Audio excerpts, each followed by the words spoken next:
The first time Alara spoke to the stone guardian, she was 6 years old and running from the village children who had thrown rocks at her for making the flowers in the square bloom out of season. She had stumbled through the twisted trees of the thornwood forest, ignoring every warning her mother had ever given her about the cursed woods, and collapsed at the base of a massive statue she had never seen before.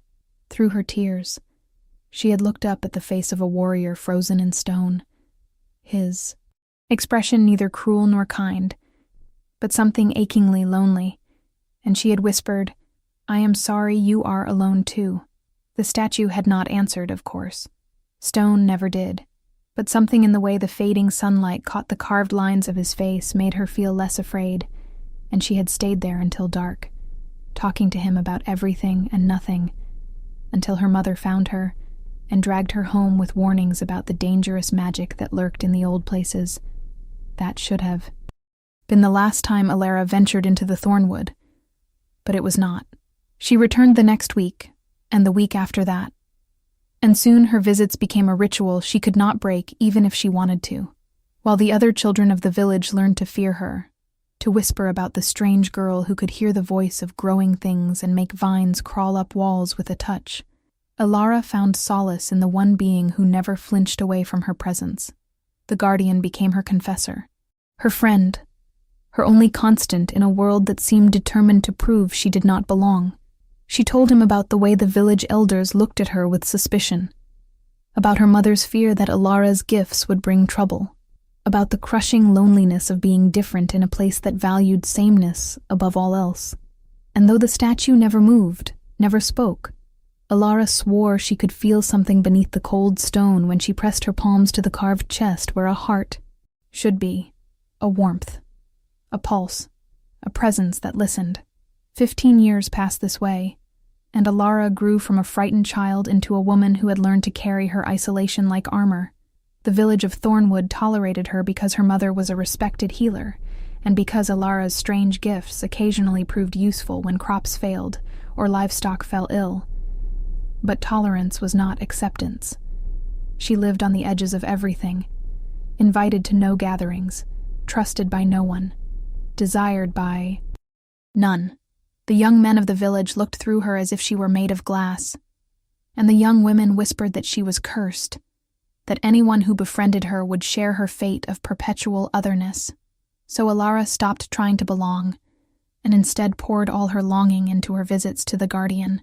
She brought him flowers in spring and told him about the colors.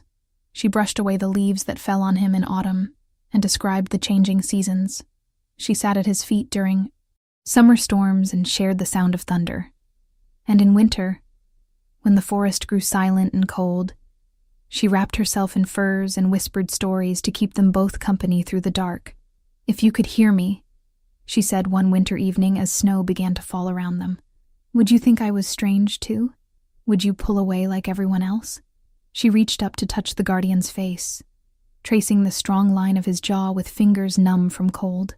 "Or would you understand what it is, like to be trapped in something you cannot escape?" The stone was ice cold beneath her touch, but she thought she felt the slightest tremor, like a heartbeat deep within the rock. "I think you would understand," she whispered. "I think you have been alone even longer than I have." She could not have known how right she was. She could not have known that within the stone prison, Cale had heard every word she had ever spoken to him. For 1,000 years he had been conscious but immobile, aware but unable to act, sentenced to an eternity of watching the world change around him, while he remained frozen in the moment of his greatest failure.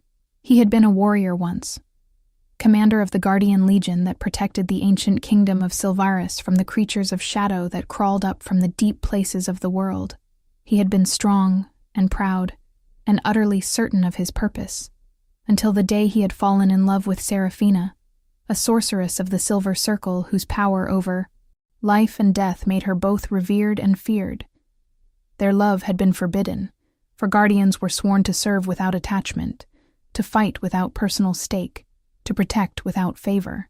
But Cale had broken his vows for her, and when the Shadow King had risen and threatened to consume the kingdom, Cale had made a choice that doomed him. He had abandoned his post to save Seraphina, leaving a gap in the defensive line that allowed the darkness to pour through and slaughter thousands. Seraphina had survived, but she had never forgiven him.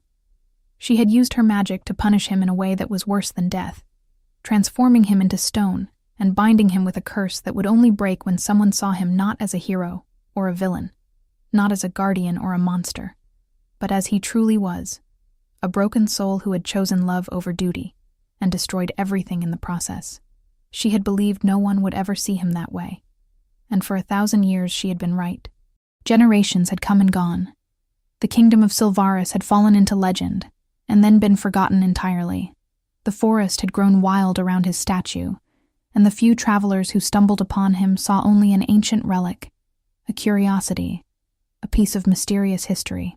They never saw the man trapped inside, screaming silently for release. Until Alara. From the moment she had first whispered to him, Kale had felt something shift in the curse. Her words had reached him in a way nothing else had, slipping through the cracks of his stone prison like water through rock. She did not see him as a statue or a symbol. She saw him as someone who understood loneliness, who knew what it meant to be isolated, who carried the weight of being different. She spoke to him as an equal, not a monument, and with every visit, every whispered confession, every gentle touch, the curse weakened just a little more. He had tried to respond, tried to move, tried to break free, but the magic was too strong. All he could do was listen and ache with the desire to answer her, to tell her she was not alone, to beg her not to stop coming because her voice was the only thing that made his eternal prison bearable. And then came the night everything changed. Alara arrived at the clearing, not with flowers or stories, but with terror in her eyes and blood on her dress. Kale felt her presence before he saw her, the familiar warmth of her spirit approaching through the trees. But this time, it was threaded with panic and despair. She stumbled into the clearing and collapsed at his feet, her breath coming in ragged sobs, and when she finally looked up at him, her face was streaked with tears, and her hands were bound with iron chains. "They are going to kill me," she whispered, her voice breaking. "The shadow creatures have returned, and the village council believes I summoned them because I am cursed. They are going to offer me as a sacrifice at dawn. They think my blood will appease the darkness." Kale's consciousness roared with fury inside his stone body. He strained against the curse with every fragment of will he possessed, but the magic held firm. He could only watch as Alara curled into herself at his feet, shaking with fear and exhaustion. "I do not want to die," she said softly, pressing her forehead against his stone ankle. "I am not ready to leave this world. I am not ready to leave you." She laughed bitterly through her tears. "How foolish is that? You are stone. You have never answered me. You probably cannot even hear me. But I wanted you to know that you mattered, that these 15 years of coming here, of talking to you, of pretending I had one friend in the world, they mattered to me. Thank you for listening, even if it was only in my imagination." Something in Kale's stone heart cracked at her words. Not the curse, not yet, but something deeper and more profound. This woman, this beautiful, lonely, extraordinary woman, had given him 15 years of her life, had shared her deepest self with him, had loved him in her own way without ever knowing he was real. And now she was going to die because the same world that had rejected her had decided to destroy her. The injustice of it, the sheer cruelty, was more than his ancient soul could bear. If there was any mercy in the universe, if there was any justice left in the magic that bound him, he would break free. He had to break free. Alara deserved more than to die alone, and afraid at the hands of people too, ignorant to see the gift she was. As the hours passed and dawn approached, Alara's sobs quieted into exhausted acceptance. She stayed curled against Kale's statue, finding what comfort she could in the familiar presence of cold stone. She whispered one last confession to him as the sky began to lighten. "I think I loved you," she said, her voice barely audible. "I know that is impossible. I know you are not real in the way I needed you to be, but I loved the idea of you. I loved having someone who never judged me," who never looked at me with fear or disgust, who just let me be myself.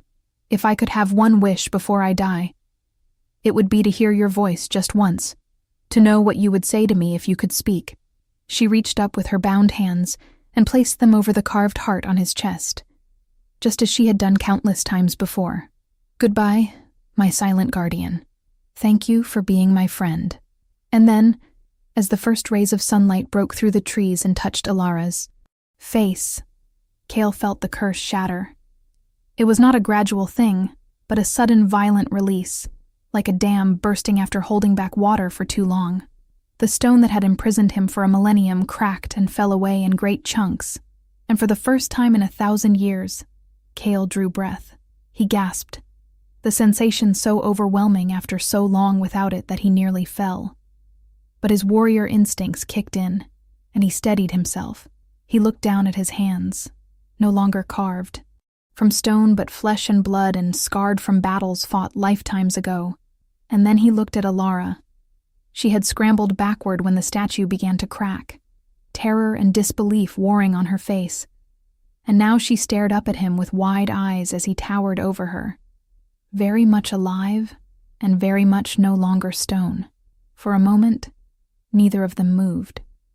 Kyle tried to speak, but his voice was rough from disuse, and when he finally managed words, they came out as a hoarse rasp.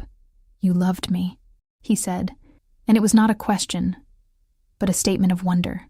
"After everything, after all these years of only hearing your voice and never being able to respond, the one thing I wanted most was to tell you that I heard every word. Every single word, Alara. And I loved you too." Alara's mind could not process what was happening. The statue, her silent guardian, was standing before her as a man, speaking to her in a voice that resonated with age and power, and an emotion so raw it made her chest ache. "This is not real," she whispered. "I have finally gone mad. The fear has broken my mind, and now I am imagining impossible things." But even as she said it, she knew it was not true. The man before her was real, solid, undeniably present. His eyes, the same eyes she had gazed into for 15 years while they were carved in stone, now looked at her with an intensity that made her feel seen in a way she had never experienced. He knelt before her, bringing himself to her level, and reached out to gently touch her face. His hand was warm, calloused, trembling slightly, as if he was afraid she might disappear. "I am Kyle," he said softly. "I was a guardian 1,000 years ago, cursed to stone for my failures and my choices. I have been trapped, aware but unable to move or speak, for longer than I can bear to remember. And then you came, a child with flowers in her hair and sadness in her eyes, and you spoke to me as if I mattered. You gave me 15 years of your voice, your stories, your presence, and with every word, you weakened the curse that bound me. You saw me, Alara, not as a statue or a legend, but as someone who understood loneliness. That is what broke the curse. Your love, freely given to someone you thought could never love you back." Alara's breath caught in her throat. She wanted to believe him, wanted to accept this miracle, but terror still gripped her. "They are coming for me," she said, her voice shaking. "At dawn, they will come to drag me to the altar and spill my blood. Even if you are real, even if this is not madness, it does not change what is going to happen to me." Cale's expression hardened, and Alara saw in his eyes the warrior he had once been. "Then we will make sure they do not succeed," he said firmly.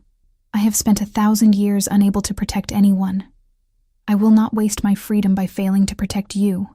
He stood and easily broke the iron chains binding her wrists as if they were made of paper. Then he pulled her to her feet and examined her with a critical eye, noting the bruises on her arms and the blood on her dress. "They did this to you," he said, and it was not a question. "The people of your village. They hurt you and chained you and decided your life was worth less than their fear." Alara nodded, unable to speak past the lump in her throat. Kyle's jaw tightened. "Then they will answer for it. But first, we need to understand what is happening. You said shadow creatures have returned. Tell me everything." As they walked through the forest back toward the village, Alara explained what little she knew. 3 weeks ago, creatures made of living darkness had begun appearing at night, attacking livestock and terrifying the villagers.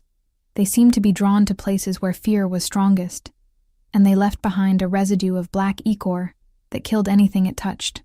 The village elders had consulted old texts and decided the creatures were a manifestation of ancient magic, a curse that could only be stopped by offering a sacrifice of pure blood. And because Alara was the only one in the village with magical abilities, they had decided she must be the cause, and therefore the solution. Kale listened with growing anger, recognizing the creatures she described. They were void spawn, remnants of the Shadow King he had failed to stop 1,000 years ago. If they were returning now, it meant the seals that had contained them were weakening, and sacrificing Alara would accomplish nothing except murder. When they reached the edge of the village, dawn was fully breaking, and a crowd had already gathered at the altar in the town square. At the center of the crowd stood 3 village elders, dressed in ceremonial robes, and beside them was a woman Kale recognized even after 1,000 years. She was older now, her dark hair streaked with silver, and her face lined with age, but her eyes still burned with the same power they had when she had cursed him. Seraphina, the sorceress who had loved him and destroyed him, was here, in this village. And suddenly everything made terrible sense. She had orchestrated this. She had weakened the seals and released the void spawn specifically to manipulate the villagers into sacrificing Alara. But why? Alara gasped beside him, staring at the woman. "That is my mother," she whispered in disbelief. Kale's blood ran cold. "Your mother," he repeated slowly. "The healer. The one who found you in the forest that first night."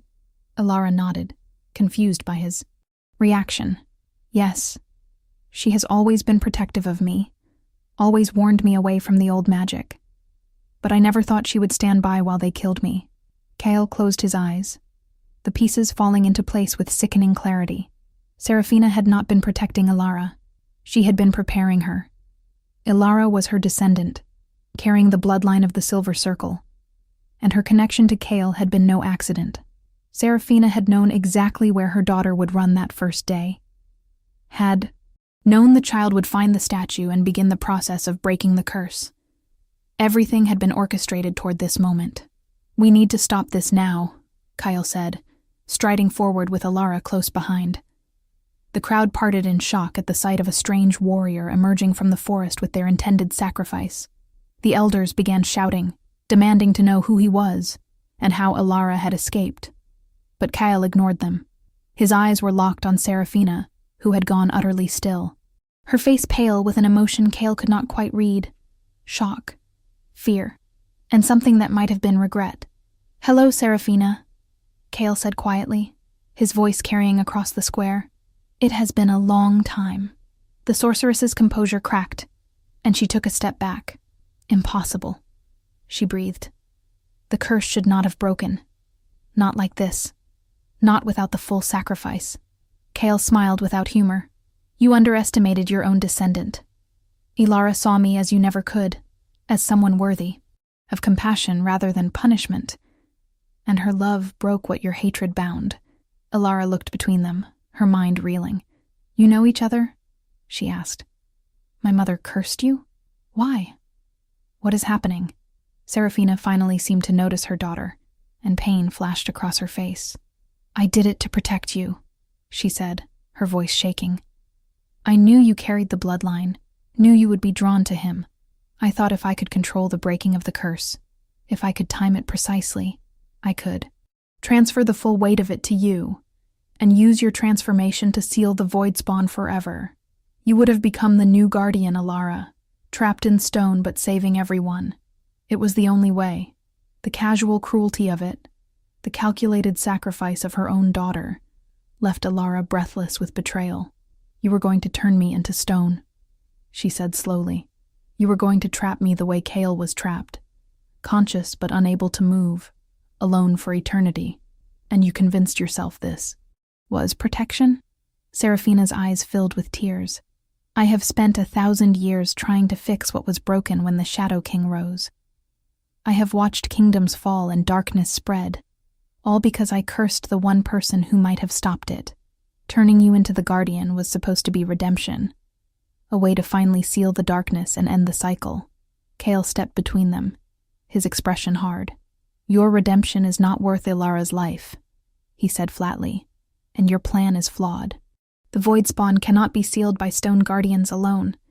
They need to be destroyed at their source, which means someone needs to enter the Shadow Realm and close the rift permanently. That is a task for the living, not the frozen. Seraphina shook her head desperately. No one can survive the Shadow Realm. The darkness consumes everything. It would be suicide. Then it is fortunate I have already died once, Kale said. I will go. I will finish what I failed to do 1,000 years ago. But Ilara comes. With me, and you will break whatever bindings you have placed on her bloodline. She deserves to be free of this legacy of curses and sacrifices. Seraphina looked at her daughter, really looked at her, perhaps for the first time in years, and saw not a tool or a solution, but a young woman who had been shaped by loneliness and neglect into someone far stronger than Seraphina had ever intended. Very well, the sorceress whispered. I will break the bindings. But know this, if you enter the Shadow Realm, the darkness will try to turn you.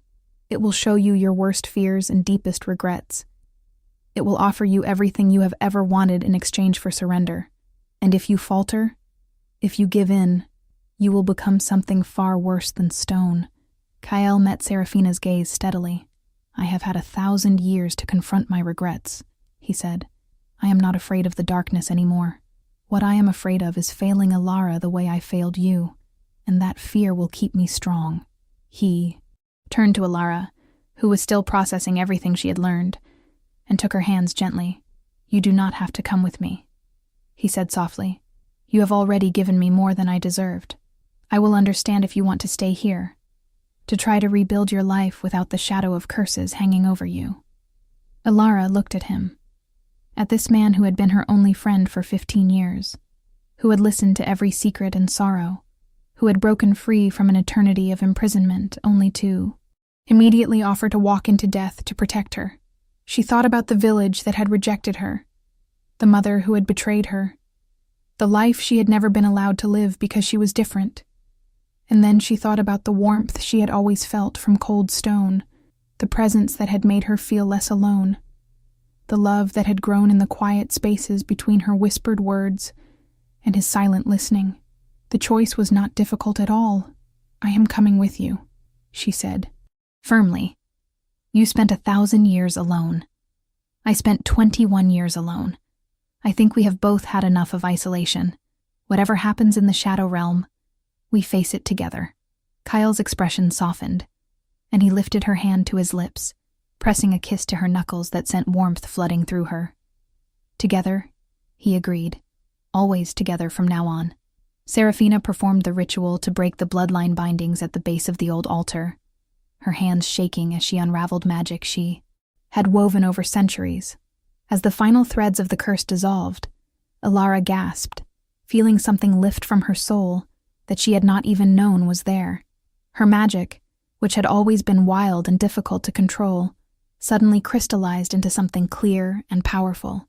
She could feel the life force of everything around her, the pulse of the earth beneath her feet, the whisper of growing things, the ancient power that had been suppressed by her mother's bindings finally flowing free.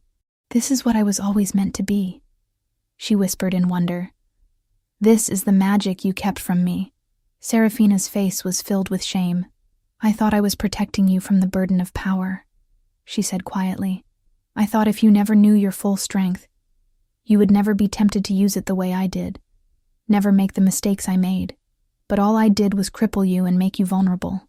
I am sorry, Ilara. I am so terribly sorry. Ilara looked at her mother and felt a complicated tangle of emotions. Anger, betrayal, but also, underneath it all, a thread of sad understanding. You were alone too, she said softly. You cursed Kale because he left you, And then you spent 1,000 years punishing yourself by trying to fix what was broken. We are all just lonely people trying not to hurt anymore. The Shadow Realm entrance was located deep in the thornwood, in a cavern beneath the roots of the oldest tree in the forest. Kyle and Alara descended into darkness, guided by the faint glow of Alara's magic, which she had learned to channel into light. The walls of the cavern were covered in ancient symbols that pulsed with malevolent energy, and at the center of the space was a rift, a tear in reality that leaked oily black smoke and whispered with voices that promised power and belonging and an end to all suffering. Kale felt the pull of it immediately, the insidious way it reached into his mind and showed him visions of what could have been if he had made different choices. He saw Seraphina smiling at him without fear, saw a kingdom saved and a life lived without the weight of failure, saw himself as a hero rather than a cautionary tale. But he also saw Alara, present and real beside him, and he chose her truth over the Shadow Realm's lies. Alara faced her own visions, images of acceptance and belonging, of a village that loved her and a family that cherished her, of a life without loneliness or pain. But the visions felt hollow compared to the reality of Kale's hand in hers, the solid warmth of someone who knew her completely and loved her anyway. The Shadow Realm could offer her illusions, but Kale offered her something far more valuable: truth and partnership, and the promise that she would never have to face the world alone again. Together, they walked toward the rift, and Alara channeled her magic into a spell her mother had taught her centuries ago, a sealing that required both death magic and life magic woven together. Kyle added his own strength to hers, the ancient power of the Guardian Legion flowing through him even after all these years. And together they closed the rift. The Shadow Realm fought back, sending tendrils of darkness to drag them in, but Alara's magic blazed bright, and Kale's determination held firm. The rift sealed with a sound like reality, knitting itself back together, and the darkness receded, screaming its fury. When it was done, they collapsed together on the cavern floor, exhausted and shaking, but alive. "We did it," Alara breathed. "We actually did it." Kale pulled her close, burying his face in her hair. "We did," he agreed, "and now we get to decide what comes next." What came next was rebuilding. The village, freed from the threat of the void spawn, was forced to confront what they had almost done to Alara. Some apologized. Others left, unable to face their guilt. Alara chose to forgive but not forget, and she and Kyle decided to make their home not in Thornwood, but in the clearing where they had first connected, building a small house at the base of where his statue had once stood. Seraphina, her long quest for redemption finally complete, chose to wander, seeking to undo other curses and repair other damage she had caused over her long life. Before she left, she gave Alara a book of her family's magic and a blessing. "Be happier than I was," she said. "Love better than I did." Kale and Alara's life together was not without challenges. He had to learn to live in a world that had moved on, without him. And she had to learn to trust that he would not leave her the way everyone else had. But they faced each challenge together, and slowly, the wounds of loneliness healed. Kyle taught Alara to fight, to channel her magic into protection and strength. Alara taught Kale to garden, to find peace in growing things, rather than destroying them. They became legends in their own right, the Guardian and the Whisperer, protectors of the Thornwood who helped travelers and fought against darkness whenever it arose. Years passed, and the clearing that had once held only a silent statue became a sanctuary. Other outcasts found their way there, people who did not fit into the rigid structures of villages and cities, and Kale and Alara welcomed them all. They built a community founded on acceptance rather than fear, on understanding rather than judgment, and it thrived. Children played in the forest without terror, and magic was celebrated rather than suppressed. It was everything Alara had, dreamed of during those long, lonely years, and more than Kale had ever hoped to have after his curse was broken. On their 10th anniversary, Alara took Kale back to the exact spot where his statue had stood and placed her hand over his heart, just as she had done countless times when he was stone. "Can you feel that?" she asked softly. your heart, beating under my hand. After everything, after all the years of silence and stone, you are here, and alive, and mine. Cale covered her hand with his own, marveling as he always did at the miracle of her. I feel it, he said. And I feel yours too. Two hearts that beat alone for so long, finally beating together. If someone had told me 15 years ago that the statue I whispered to would become the love of my life, I would have thought them mad, Elara said with a laugh. But here we are, living an impossible story. Kyle smiled, that rare, genuine smile that transformed his usually serious face. The best stories are the impossible ones, he said. The ones where lonely people find each other against all odds, where love breaks curses that were meant to last forever, where whispers in the darkness are heard and answered. We are an impossible story, Elara, and I would not change a single word of it. They stood together in the clearing as the sun set, casting long shadows across the ground where stone had once trapped a warrior, and a lonely girl had found her only friend. The forest whispered around them, alive with magic and memory, and somewhere in the distance, new voices joined the chorus, the community they had built celebrating another day of freedom and acceptance. Elara leaned into Cale's embrace, feeling the solid reality of him. No longer cold stone, but warm flesh and beating heart, and chosen love.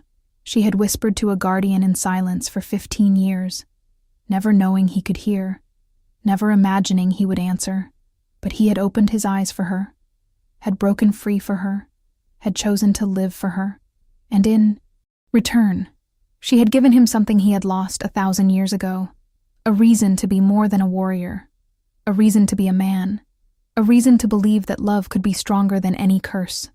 As the stars began to appear overhead, Elara whispered one more secret to her guardian, not because he could not hear, but because some things were still best said softly, in the quiet spaces between heartbeats. I love you, Kyle. Thank you for listening. Thank you for staying. Thank you for choosing me. And, Cale, who had spent a millennium in silence, answered her with words he had waited 1,000 years to say. I love you too, Elara. For every whisper you gave me, for every moment of your presence, for every bit of light you brought to my darkness, I love you, and I will spend the rest of my life proving that you were right to believe in the impossible. Their story became legend, told around fires and written in books, the tale of the woman who whispered to stone and the guardian who loved her, enough to wake. But for Elara and Kyle, it was not a legend. It was simply their life, impossible and beautiful, and hard-won, a testament to the truth that loneliness ends not when we find perfection, but when we find someone who sees us completely and chooses to stay anyway.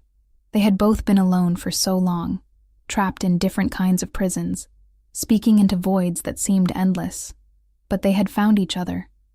Two souls who understood isolation and chose connection. Two hearts that had beaten in silence and now beat together. And that was magic more powerful than any curse, more enduring than any stone, more real than any legend. It was love, pure and simple and utterly transformative, and it was theirs. If you enjoyed this story of love that transcends time and curses, please like this video and let me know in the comments which moment touched your heart the most. Was it when Kyle first opened his eyes? Or when Elara chose to face the Shadow Realm with him?